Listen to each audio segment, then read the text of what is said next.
ஜனவரி 9 வியாழக்கிழமை. கோபுரத்தைக் கட்டி அவர் அதை வேலியடைத்து அதிலுள்ள கற்களை பொறுக்கி அதிலே நற்குல திராட்சைச் செடிகளை நட்டு அதன் நடுவில் ஒரு கோபுரத்தைக் கட்டி. ஏசாயா 5:2. நமக்கு ஒரு கோபுரம் உண்டு. அதுதான் கல்வாரி மலையிலே கொல்கொதா மேட்டிலே நமக்காக உயர்த்தப்பட்ட இயேசு கிறிஸ்து. நாம் நோக்கி பார்க்கக்கூடிய கோபுரமாய் இயேசு இருப்பது நமக்கு எத்தனை ஆறுதலானது.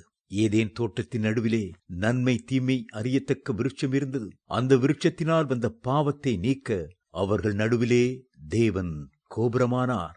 ஆம், பழைய ஏற்பாட்டுக்கும் புதிய ஏற்பாட்டுக்கும் நடுவிலே அந்த கோபுரம் நின்று கொண்டிருக்கிறது. அது கிமுக்கும் கிபிக்கும் நடுவிலே வரலாற்றை இரண்டாக பிரிக்கிற கோபுரம். மாம்ச பிரகாரமான இஸ்ரவேலருக்கும் ஆவிக்குரிய பிரகாரமான தேவனுடைய பிள்ளைகளுக்கும் நடுவிலே நிற்கிற கோபுரம்.